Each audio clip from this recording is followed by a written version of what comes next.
Scary stuff. So how you doing again, people? I am the Mick, and I'm joined again by Fox. And if you've been watching, we just had a lot of fun unboxing, some pretty cool stuff.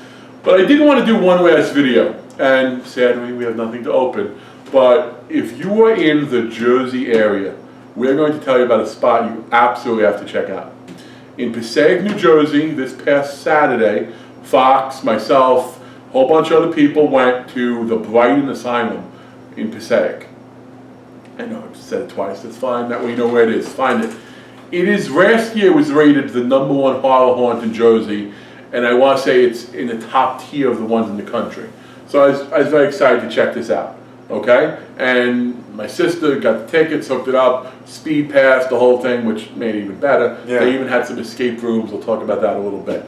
But, what did you think of it, Fox? Because Fox gets scared a lot more easily than I do. Well, so let's hear what he thinks about it. Jump scares, not like truly scared. And for Mr. So Mick has the, I guess, a superpower or disability. I do have a superpower. He has a slow adrenal reaction. I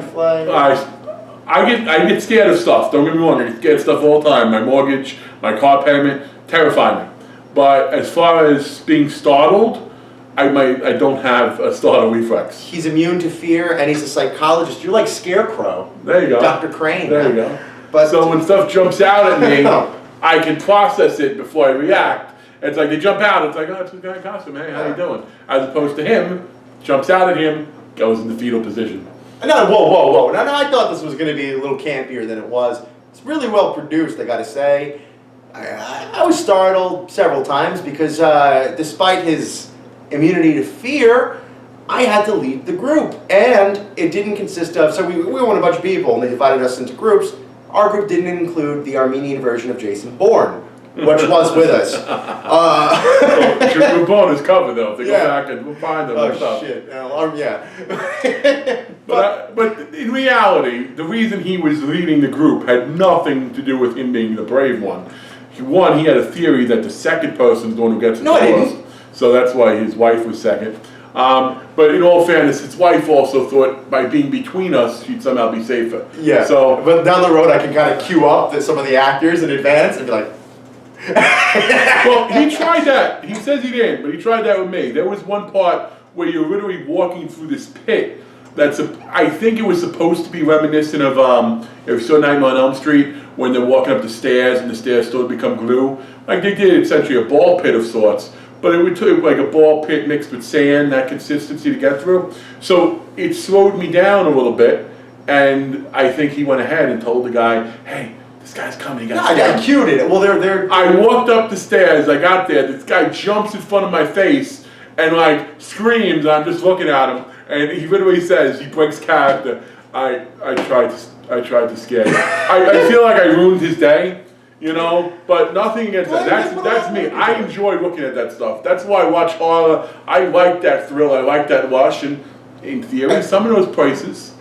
We get in there, and there's signs like don't, make sure you don't assault the actors accidentally. We will, I don't know, criminally prosecute you if you punch them because it really could be that intense. And this wasn't of note too. They do weeknights where you can allow yourself to be manhandled.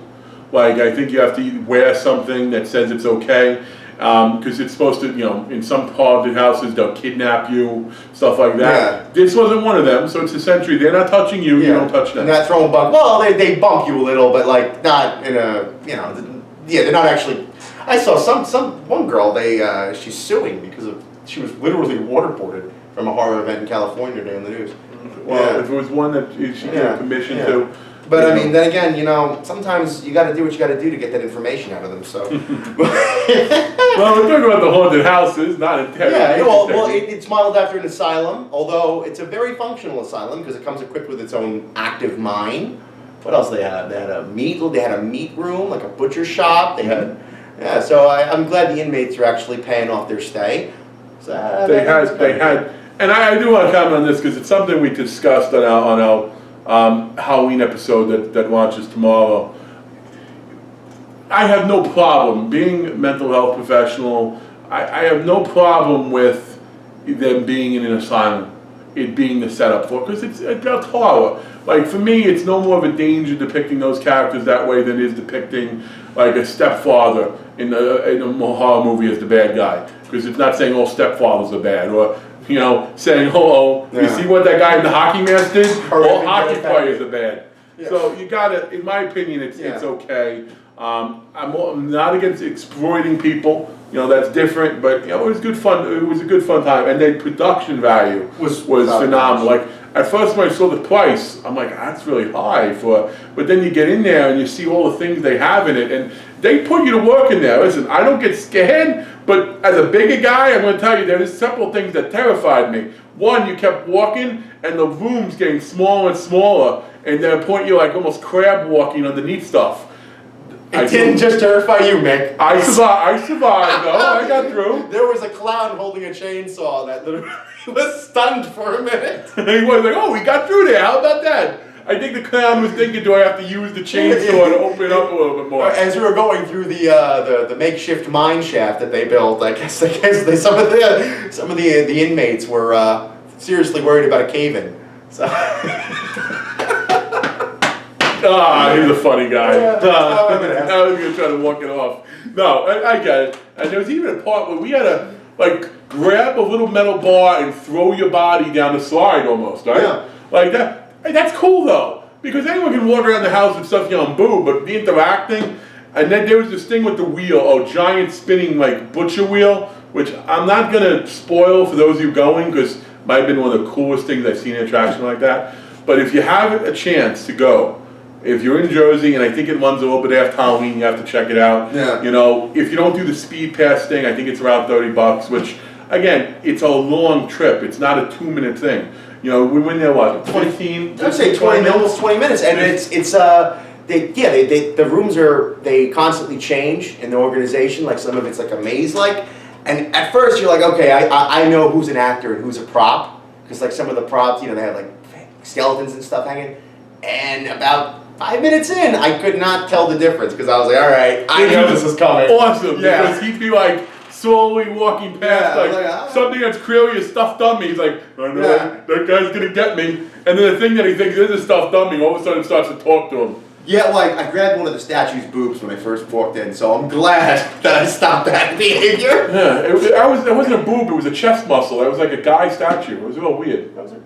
But it's cool. Each their own. We're very open people on KP Vegas. No, you don't. But I liked it a lot. And the other thing they did that we also took part in is they also had these escape rooms, which escape rooms started popping up a couple of years ago. It's a good team building thing. And I want to do the hour escape room. We didn't have a chance to do it then because that book's well in advance.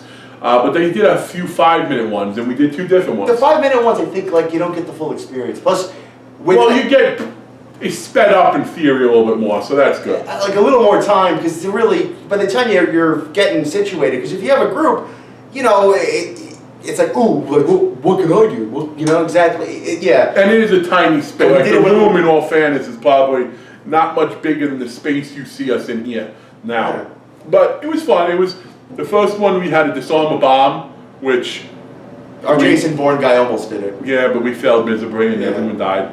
But in the next one, it was a reminiscent of Saw. They couldn't say Saw, they called it the device. And everyone had to start out, it was pretty cool, by sticking their arm inside this big contraption holding down a button.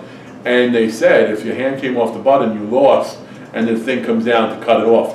Obviously, no limbs were severed. But we figured out that one. But that was neat because you need to figure out the puzzle while holding the button, so you really can't move around. That is a huge one where you got to trust the person around you. We kind of broke the game, I think.